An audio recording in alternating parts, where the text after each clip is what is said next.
Hi everyone. In this video, we are going to be looking at the concept of equilibrium, which is the combination of the economic concepts of supply and demand. So let's jump right in. Just as a recap, supply is the quantity of a product or service that businesses as a whole are willing to produce and sell at a certain price. If you don't understand supply, please make sure to go back to that video and get the details there. Whereas demand is the quantity of a product or service that customers as a whole are willing to buy at a certain price. So what you will notice is two things are similar between demand and supply. First of all, we are talking about at a certain price, and price being the dollar value that a customer will give a business for a product or service. Next, we're talking about the quantity of a product or service. With supply, we're looking at what businesses are willing to sell at a price, and with demand, we're looking at what customers are wanting to buy at a certain price.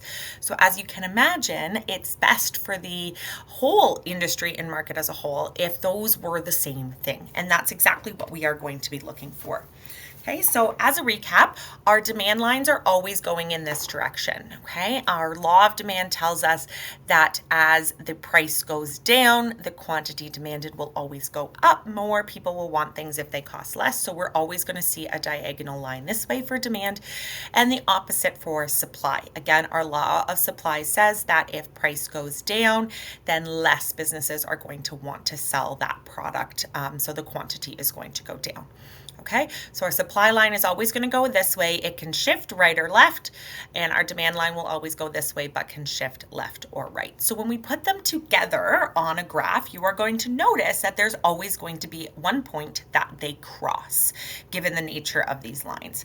This point is what we call the market equilibrium.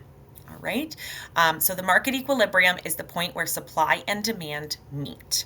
Okay, what happens at this point is that everyone who is willing and able to buy an item will be able to get an item. Therefore, all of our products will be sold. All right, so in this case, if we look at our equilibrium, we are seeing that the equilibrium happens to fall at $3. So if businesses set their price at $3, we know as a whole, all of the businesses are going to be willing and able to make 300 of this item and put them up for sale. But on our demand line, we know that at $3, there are 300 items that customers are willing and able to purchase. Therefore, all of the customers will get something, and all of the items that the suppliers make will be sold. This is the ideal price for the market, i.e., the market equilibrium. All right. So anytime you are faced with demand and supply graphs, this is how we're going to approach it. First, we're going to find the point that they meet, and we're going to mark it with an E. All right. Then you can put that little dotted line over here, and this is going to tell you what your equilibrium price is. So in this case, our equilibrium price is $2. You're then going to drop down that straight line with a dotted line here, and that's going to tell you what your equilibrium quantity is. Again, quantity is always on the bottom. That is measured in the number of items. So in this case, it would be 200 hats or 200 strawberries, whatever this graph is a market for. Whereas our equilibrium price is always going to be in dollars. It is $2. All right, so if we do another example together, if this is our graph, again, we're always going to find that point where they meet. We're going to mark it with an E. We're going to go to the left to find our price. Our equilibrium price is $2, must have the unit sign. And then our equilibrium quantity is 100 bananas, or whatever the unit is that we are looking at. All right. So that is the basics of economics, and you're going to do a bunch of practice with that to make sure that you are clear. But we know that these markets are always changing. In our supply and demand lessons, we looked at all of the reasons why demand and supply might change, including people's preferences changing, populations, income, future expectations, etc., etc. And so our equilibrium is also going to consistently change. So in our example, okay, we are going to talk about chicken wings. So a number of years ago, there was actually a really big outbreak in disease in a bunch of the chicken populations, and therefore the overall supply of chicken wings went down. There was not as many chicken wings available. We know that when supply decreases, that's not because of price. We're going to see a shift in the line, and that shift is going to be to the left for a decrease. All right, so we're going to see a new supply line. If this doesn't make sense to you, please go back to the supply lesson. That's linked below. All right, once we've had this shift, okay, we are also going to need a change in our equilibrium. And here's why. Because even with the overall supply going down, if businesses continue to sell at the $2 that they used to sell at for the chicken wings, then we're going to end up in this situation here. So at $2, all of the chicken suppliers are only willing and able to sell 100 chicken wings. But customers, the demand at $2 over on the demand line, want to buy 200.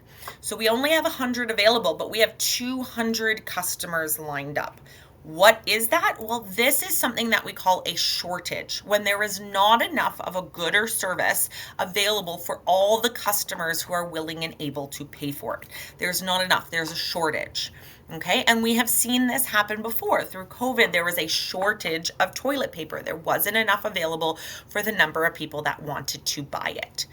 Okay, so instead of being in a situation that is a shortage, instead we are going to see the price end up at the new equilibrium. And that new equilibrium is up here where the new supply and the new demand meet. Okay, we know this from the previous slide that we're always going to find that equilibrium by putting a dot where they meet, and then we're going to come over. And you're going to see that at the new equilibrium, the businesses should be charging roughly $2.50 for the chicken wings. So this decrease in supply, when the equilibrium moved from here to here, has resulted in the price for chicken wings to go up. All right. And so we learned before the law of supply and demand is how the price influences supply or demand. But we're seeing now that changes in supply and demand also influence the price that they are sold at.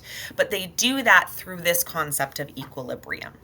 All right. And so we can use this to make predictions when we hear things on the news about what's going to happen. All right, let's look at another example. On the left here is the price of gas in February of 2020. Okay, it was $1.14. That sounds really, really good right now when it's $1.50 out at the pumps there. Okay, what happened in April of 2020? Well, if you recall, at the end of March of 2020, that's when COVID hit. And by April, we were on lockdown. When everybody was forced to stay at home, what would happen to the demand for gas? Well, unfortunately, there was a huge decrease in the demand for gas. If we're not driving to work or driving to school or going out to grocery stores, we don't need gas. And so a decrease in gas, the product that we're talking about, was not affected by the price. It was affected by people's understanding of what was going on in the world and their need. So we are going to see a shift in our demand line. That demand decrease, so that shift is going to be to the left. All right. If businesses continued to sell their gas at the price that it was before, okay, we are looking at a situation where this was the price, okay, where the demand at that price is almost nothing, okay, but the supply over here is quite high, okay. So this is a situation where businesses want to sell an item. Think of it like items sitting on a shelf, okay, but there's no customers or not enough customers that want to buy all of them. We call this a surplus. There's too much of something, plus, surplus, okay? Anytime that demand is less than supply, we're going to be in a surplus, okay? This isn't good, okay? And so that's going to result in businesses reducing their price in order to sell off those items. And it's going to keep happening all the way until we get to the new equilibrium. Okay, you can see here that that new equilibrium, that point where demand and supply meet, is roughly 80, okay, is our price. Okay, and therefore, when we were at 114 before, and now we've come down to 80, we are going to see the price decrease. Okay, so again, a change in demand, increase or decrease, is going to result in a change in the price that is offered as well. And I want to make one thing really, really clear. The price is not going down because an economist said it should. It's not going down because the government's saying that it should. It's not going down because somebody is doing this graph. It is naturally happening. Okay, these graphs are a representation of what is already happening in the world.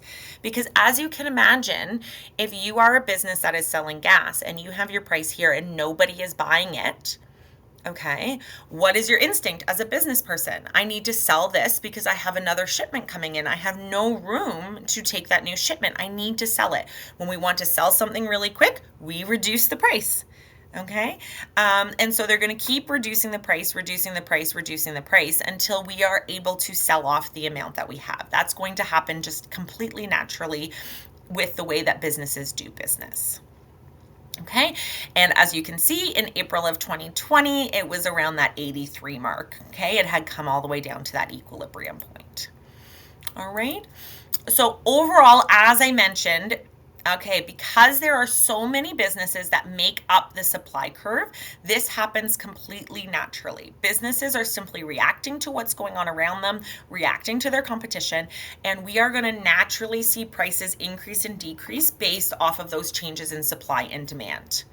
Okay, it might take a little bit of time, but the price of the market, the overall price, will always naturally end up at the new equilibrium because of competition. This is why we love competition. Okay, one of your competitors is lowering the price, so then everybody else is lowering their price to match it. Okay, what all of this means is that we as customers actually have all of the control. Okay, as you saw, if we stop demanding products, if we lower our demand, the price will come down. When we increase our demand, the price goes up. And we're seeing a huge incident of this right now. Okay, given everything that's going on with the tensions between Canada and the US, there's this huge movement going on right now for people to only buy Canadian products and support Canadian businesses. And within about 2 weeks of customers starting to do this, making active choices specifically at the grocery store, we are seeing American produced products in Canadian grocery stores being put on extreme sales. Okay, and that would be entirely because of a graph like this one. Demand for those products went way down, businesses couldn't sell them, and so they're forced to drop that price really, really low. All right, so it might feel like businesses get to make all of the choices by setting their price, but it's actually the customers and what we're willing to spend our money on that are going to control the prices that we see in businesses. All right, so again, the best way to master this is to put it into practice. We'll see you in the next video.